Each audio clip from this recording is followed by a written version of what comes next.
Hi everyone, welcome back. മറ്റൊരു വീഡിയോയിലേക്ക് എല്ലാവർക്കും ഒരിക്കൽ കൂടെ സ്വാഗതം. നമ്മുടെ ഇന്നത്തെ ഈ ഒരു വീഡിയോയിലൂടെ നമ്മൾ നോക്കാനായിട്ട് പോകുന്നത് ഒരു FD അക്കൗണ്ട് എങ്ങനെയാണ് ഓൺലൈനായിട്ട് സ്വന്തമായി ഓപ്പൺ ചെയ്യുന്നത് എന്നുള്ളതിനെ കുറിച്ചാണ്. അപ്പോൾ എന്താണ് ഒരു FD അക്കൗണ്ട് അഥവാ ഫിക്സഡ് ഡെപ്പോസിറ്റ് അക്കൗണ്ട്? നമ്മളൊരു നിശ്ചിത എമൗണ്ട് ഒരു നിശ്ചിത കാലയളവിലേക്ക് നടത്തുന്ന നിക്ഷേപ പദ്ധതിയാണ് FD അക്കൗണ്ട്സ്. ഒരു സേവിങ്സ് അക്കൗണ്ടിനേക്കാൾ ഉയർന്ന പലിശ നിരക്ക് വാഗ്ദാനം ചെയ്യുന്ന സാധാരണയായി ലഭ്യമായ നിക്ഷേപ പദ്ധതികളിലൊന്നാണ് fixed deposit. Canara bank mobile app ഉപയോഗിച്ചുകൊണ്ട് ഓൺലൈനായിട്ട് എങ്ങനെയാണ് ഒരു FD അക്കൗണ്ട് ഓപ്പൺ ചെയ്യുന്നത് എന്നുള്ളതാണ് ഈ ഒരു വീഡിയോ. അപ്പോൾ നമുക്ക് വീഡിയോയിലോട്ട് പോകാം.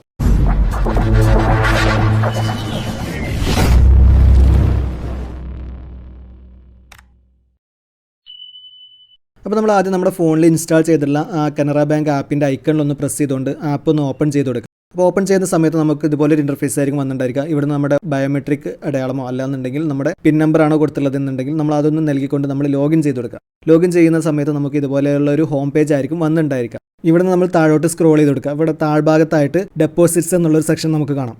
അതിൽ നിന്ന് ഒന്നാമത്തെ ഓപ്ഷൻ ഓപ്പൺ ഡെപ്പോസിറ്റ് എന്നുള്ളത്. അപ്പോൾ നമ്മൾ അതിലൊന്ന് പ്രസ് ചെയ്ത് കൊടുക്കുക. അപ്പോൾ നമുക്ക് ഇതുപോലെ ഓപ്ഷൻസ് വന്നിട്ടുണ്ടായിരിക്കും.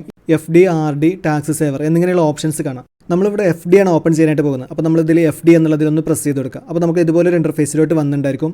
ഇവിടെ നമുക്ക് കനറ ബാങ്കിൻ്റെ ഫിക്സഡ് ഡെപ്പോസിറ്റ് സ്കീമുകൾ കാണാനായിട്ട് സാധിക്കും. ഒന്നാമത് കോമ്പൗണ്ടിങ് എന്നുള്ളത്, അടുത്തത് ജനറൽ എന്നുള്ളതാണ്, അടുത്തായിട്ട് വരുന്നത് കനറ 333, അടുത്തത് വരുന്നത് കനറ 444 എന്നിങ്ങനെയുള്ള സ്കീമുകളൊക്കെയാണ് കാണാനായിട്ട് സാധിക്കുന്നത്. ഇവിടെ ഓരോ സ്കീമിൽ നമ്മൾ സെലക്ട് ചെയ്യുമ്പോൾ തന്നെ നമുക്ക് അതിൻ്റെ ഡീറ്റെയിൽസ് ഇവിടെ താഴ്ഭാഗത്തായിട്ട് കാണാനായിട്ട് സാധിക്കുന്നുണ്ട്. അപ്പോൾ അതിൽ നിന്ന് നോക്കിയിട്ട് നമുക്ക് ആവശ്യമുള്ള ഒരു സ്കീം നമ്മൾ സെലക്ട് ചെയ്ത് കൊടുക്കുക. അപ്പോൾ ഞാനിവിടെ കോമ്പൗണ്ടിങ് എന്നുള്ളതാണ് സെലക്ട് ചെയ്തിട്ടുള്ളത്. അതിനുശേഷം ഇവിടെയുള്ള കണ്ടിന്യൂ എന്നുള്ള ഈ ബട്ടൺ നമ്മളൊന്ന് പ്രസ് ചെയ്ത് കൊടുക്കുക. അപ്പോൾ നമ്മൾ ഇതുപോലെ ഇൻ്റർഫേസിലോട്ട് വന്നിട്ടുണ്ടായിരിക്കും. ഇവിടെ നമ്മുടെ ഡീറ്റെയിൽസ് നമ്മൾ എൻ്റർ ചെയ്ത് കൊടുക്കാനാണ്. അവിടെ ഫ്രം എന്നുള്ളതിൽ നമ്മുടെ അക്കൗണ്ട് നമ്പർ നമുക്കവിടെ കാണാം. 2 എന്നുള്ളതിൽ ആ ഒരു സ്കീമിൻ്റെ ഡീറ്റെയിൽസ് നമ്മൾ സെലക്ട് ചെയ്തിട്ടുള്ളതിൻ്റെ ഡീറ്റെയിൽസ് ഒന്നും ഒരിക്കൽ കൂടെ കാണാനായിട്ട് സാധിക്കും. അതിന് താഴെയുള്ള ഓപ്ഷൻ നമ്മുടെ ബ്രാഞ്ച് സെലക്ട് ചെയ്യാനുള്ളതാണ്. ചൂസ് ബ്രാഞ്ച് എന്നുള്ളതിൽ അതിൽ ഹോം ബ്രാഞ്ച് എന്നുള്ളത് ഡീഫോൾട്ട് ആയിട്ട് വന്നിട്ടുണ്ടായിരിക്കും. ഇനി നമുക്ക് നമ്മുടെ SB അക്കൗണ്ടുള്ള ബ്രാഞ്ചിലല്ല നമുക്ക് വേണ്ടത്, നമുക്ക് വേറെ ബ്രാഞ്ചിലാണെന്നുണ്ടെങ്കിൽ അവിടെ അതർ ബ്രാഞ്ച് എന്നുള്ളതിൽ സെലക്ട് ചെയ്തുകൊണ്ട് തുടർന്ന് വരുന്ന വിൻഡോയിൽ നിന്ന് ആദ്യം നമ്മുടെ സ്റ്റേറ്റ് സെലക്ട് ചെയ്യാനാണ്. അവിടെ നമ്മുടെ സ്റ്റേറ്റ് നമ്മൾ സെലക്ട് ചെയ്ത് കൊടുക്കുക. അതിനടുത്ത കോളത്തിൽ വരുന്നത് ഡിസ്ട്രിക്ട് സെലക്ട് ചെയ്യാനാണ്. അതിൽ നിന്ന് നമ്മൾ ഡിസ്ട്രിക്ട് സെലക്ട് ചെയ്ത് കൊടുക്കുക. അതിനടുത്തത് സെലക്ട് സിറ്റി എന്നുള്ളതാണ്. അപ്പോൾ അതിൽ നമ്മുടെ സിറ്റി സെലക്ട് ചെയ്ത് കൊടുത്തു കഴിഞ്ഞാൽ സെലക്ട് ബ്രാഞ്ച് എന്നുള്ളതുണ്ട്. അതിൽ നിന്ന് നമുക്ക് ആ ഒരു ബ്രാഞ്ചും കൂടെ നമുക്ക് സെലക്ട് ചെയ്ത് കൊടുക്കാം. അപ്പോൾ നമുക്ക് മറ്റൊരു ബ്രാഞ്ചിലാണ് അക്കൗണ്ട് വേണ്ടത് എന്നുണ്ടെങ്കിൽ നമുക്ക് അങ്ങനെ ബ്രാഞ്ച് സെലക്ട് ചെയ്ത് കൊടുക്കാം. അപ്പോൾ നമ്മളിവിടെ ഹോം ബ്രാഞ്ച് തന്നെയാണ് സെലക്ട് ചെയ്യുന്നത്. അപ്പോൾ ഹോം ബ്രാഞ്ച് എന്നുള്ളത് സെലക്ട് ചെയ്ത് കൊടുത്തു. അതിനുശേഷം അടുത്തത് ഡെപ്പോസിറ്റ് ഡീറ്റെയിൽസ് ആണ്. അതിൽ ഒന്നാമത് വരുന്നത് ഡെപ്പോസിറ്റ് എമൗണ്ട് എന്നുള്ളതാണ്. അപ്പോൾ നമ്മൾ അതിൽ നമുക്ക് എത്രയാണോ ഇൻവെസ്റ്റ് ചെയ്യാൻ ഉദ്ദേശിക്കുന്ന ആ ഒരു എമൗണ്ട് നമ്മൾ അവിടെ നിന്ന് എൻ്റർ ചെയ്ത് കൊടുക്കുക. അപ്പോൾ ഞാനിവിടെ ഒരു എമൗണ്ട് എൻ്റർ ചെയ്ത് കൊടുത്തിട്ടുണ്ട്. അതിനുശേഷം അടുത്തത് വരുന്നത് ടെന്യൂർ ഇൻ മന്ത്സ് എന്നുള്ളതാണ്. അപ്പോൾ നമ്മുടെ പീരിയഡ് ആണ്, എത്ര മാസത്തേക്കാണ് വേണ്ടത് എന്നുള്ളത് നമ്മൾ അവിടെ നിന്ന് എൻ്റർ ചെയ്ത് കൊടുക്കുക. അതിനുശേഷം അടുത്തതായിട്ട് വരുന്നത് മെച്യൂരിറ്റി ഇൻസ്ട്രക്ഷൻസ് എന്നുള്ളതാണ്. അതിൽ 3 ഓപ്ഷൻസ് ഉണ്ട്. ക്ലോസ് ഓൺ മെച്യൂരിറ്റി എന്നുള്ളതാണ് ഒന്നാമത്തെ ഓപ്ഷൻ. അതുകൊണ്ട് ഉദ്ദേശിക്കുന്നത് നമ്മുടെ മെച്യൂരിറ്റി പീരിയഡിൽ നമുക്ക് ആ ഒരു FD ക്ലോസ് ചെയ്യുന്ന ഓപ്ഷനാണ്.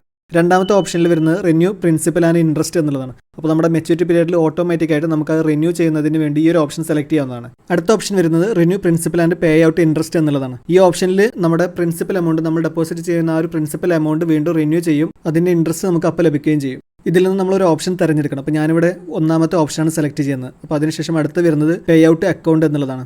അതിൽ നിന്ന് ആരോഗ്യം ഉപയോഗിച്ചുകൊണ്ട് നമ്മുടെ അക്കൗണ്ട് നമ്മളൊന്ന് സെലക്ട് ചെയ്ത് കൊടുക്കുക. അതിനുശേഷം താഴെയുള്ള കണ്ടിന്യൂ എന്നുള്ള ബട്ടണിലൊന്ന് പ്രസ് ചെയ്ത് കൊടുക്കുക. ശേഷം വരുന്ന ഇൻ്റർഫേസിൽ നമ്മുടെ നോമിനേഷൻ ഫെസിലിറ്റി നമുക്ക് ആവശ്യമുണ്ടോ എന്നുള്ളതാണ് ഒരു ക്വസ്റ്റ്യൻ വരുന്നത്. അപ്പോൾ നമുക്ക് ആവശ്യമുണ്ട് എന്നുണ്ടെങ്കിൽ യെസ് എന്നുള്ളത് സെലക്ട് ചെയ്യാം. ഇനി നോമിനേഷൻ വേണ്ട എന്നുണ്ടെങ്കിൽ നോ എന്നുള്ളത് സെലക്ട് ചെയ്തുകൊണ്ട് നമുക്ക് മുന്നോട്ട് പോകാം. അപ്പോൾ ഞാനിവിടെ നോമിനേഷൻ ചെയ്യുന്നുണ്ട്. അപ്പോൾ യെസ് എന്നുള്ളത് സെലക്ട് ചെയ്തു. അപ്പോൾ നമുക്ക് അടുത്ത ഓപ്ഷൻ വന്നുള്ളത് നോമിനി ടൈപ്പ് എന്നുള്ളതാണ്. അതിൽ 2 ഓപ്ഷൻ ഉണ്ട്. ന്യൂ നോമിനി എന്നും എക്സിസ്റ്റ് നോമിനി എന്നും 2 ഓപ്ഷൻസ് കാണാം. അപ്പോൾ നമുക്ക് പുതിയ നോമിനി ആഡ് ചെയ്യുന്നതിന് വേണ്ടി ന്യൂ നോമിനി എന്നുള്ളതിൽ സെലക്ട് ചെയ്തുകൊണ്ട് നമുക്ക് പുതിയ നോമിനി ആഡ് ചെയ്യണമെന്നുണ്ടെങ്കിൽ അവിടെ പേര്, ഏജ്, ഡീറ്റെയിൽസ് തുടങ്ങിയ എല്ലാ കാര്യങ്ങളും നമുക്ക് എൻ്റർ ചെയ്തുകൊണ്ട് ആ ഒരു പുതിയ നോമിനി ആഡ് ചെയ്യാനായിട്ട് സാധിക്കും. ഇനി നമുക്കതല്ല, നിലവിലുള്ള നോമിനിയെ തന്നെ ആഡ് ചെയ്യുന്നതിന് വേണ്ടി എക്സിസ്റ്റിംഗ് നോമിനി എന്നുള്ള ഓപ്ഷൻ സെലക്ട് ചെയ്ത് കൊടുക്കും. അപ്പോൾ ഞാനിവിടെ എക്സിസ്റ്റിംഗ് നോമിനി, നിലവിലുള്ള നോമിനി തന്നെയാണ് സെലക്ട് ചെയ്യുന്നത്. അപ്പോൾ എക്സിസ്റ്റിംഗ് നോമിനി എന്നുള്ള ഓപ്ഷൻ സെലക്ട് ചെയ്ത് കൊടുത്തു. ശേഷം അടുത്ത ഓപ്ഷനിൽ വരുന്നത് ചൂസ് എക്സിസ്റ്റിംഗ് നോമിനി എന്നുള്ളതാണ്. അതിൽ ആരോഗ്യം ഉപയോഗിച്ചുകൊണ്ട് നമ്മുടെ നിലവിലുള്ള നോമിനെ തന്നെ നമ്മളൊന്ന് സെലക്ട് ചെയ്ത് കൊടുക്കുക. അതിനുശേഷം ഇവിടെ താഴെയുള്ള ഈ കണ്ടിന്യൂ എന്നുള്ള ഈ ബട്ടണിൽ നമ്മളൊന്ന് പ്രസ് ചെയ്ത് കൊടുക്കുക. അപ്പോൾ നമുക്ക് ഇതുപോലെ ഒന്നുകൂടെ കൺഫർമേഷൻ ഡീറ്റെയിൽസ് വരുന്നുണ്ട്. കൺഫേം ചെയ്യാനാണ്. ഇവിടെ നമ്മുടെ ആ ഒരു FDക്ക് സെലക്ട് ചെയ്ത് കൊടുത്തുള്ള കംപ്ലീറ്റ് ഡീറ്റെയിൽസ് നമുക്ക് കാണാനായിട്ട് സാധിക്കും. ഈ എമൗണ്ട്, അതുപോലെ തന്നെ നമ്മുടെ ഫ്രം അക്കൗണ്ട് ടു,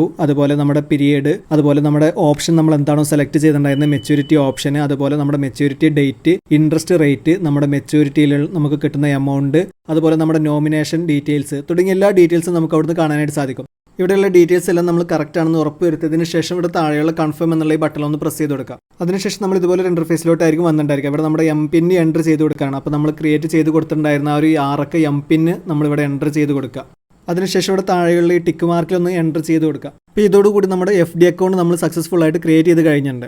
അതിനുശേഷം നമുക്ക് ഈ ഒരു FD അക്കൗണ്ടിൽ എന്തെങ്കിലും ചേഞ്ച് വരുത്തണമെന്നുണ്ടെങ്കിൽ അതിന് സാധിക്കുന്നതാണ്. അപ്പോൾ അതിനുവേണ്ടി നമ്മൾ ഈ ഒരു ഹോം സ്ക്രീനിലോട്ട് തന്നെ വരിക. വീണ്ടും ആ ഒരു ഡെപ്പോസിറ്റ്സ് എന്നുള്ള സെക്ഷനിലോട്ട് വന്നതിന് ശേഷം അതിൽ മോർ എന്നുള്ള ഓപ്ഷൻ സെലക്ട് ചെയ്ത് കൊടുത്തു കഴിഞ്ഞാൽ അതിൽ നമുക്ക് മോഡിഫൈ ഫിക്സഡ് ഡെപ്പോസിറ്റ് എന്നുള്ള ഈ ഓപ്ഷനിൽ പ്രസ് ചെയ്തുകൊണ്ട് നമുക്ക് ആ ഒരു ഫിക്സഡ് ഡെപ്പോസിറ്റ് നമുക്ക് മോഡിഫൈ ചെയ്യാനായിട്ട് സാധിക്കും. അപ്പോൾ നമുക്ക് അതിനുവേണ്ടി മോഡിഫൈ ഫിക്സഡ് ഡെപ്പോസിറ്റ് എന്നുള്ള ഓപ്ഷനിൽ ഒന്ന് പ്രസ് ചെയ്ത് കൊടുക്കാം. അപ്പോൾ നമുക്ക് ഇതുപോലെ ഇന്റർഫേസ് ആയിരിക്കും വന്നിട്ടുണ്ടായിരിക്കും. അപ്പോൾ നമ്മൾ അതിലൊന്നും കൂടെ സെലക്ട് ചെയ്ത് കൊടുത്തു കഴിഞ്ഞാൽ നമുക്ക് ആ ഒരു ഫിക്സഡ് ഡെപ്പോസിറ്റിന്റെ ഡീറ്റെയിൽസ് നമുക്ക് ഇവിടെ ഇതുപോലെ കാണാനായിട്ട് സാധിക്കും. അപ്പോൾ നമുക്ക് അതിൽ നിന്ന് എന്തെങ്കിലും ചേഞ്ച് വേണമെന്നുണ്ടെങ്കിൽ വരുത്തിയതിന് ശേഷം താഴെയുള്ള കണ്ടിന്യൂ എന്നുള്ള ബട്ടണിൽ പ്രസ് ചെയ്തുകൊണ്ട് നമുക്ക് ആ ഒരു മോഡിഫൈ ചെയ്യാനായിട്ട് സാധിക്കും.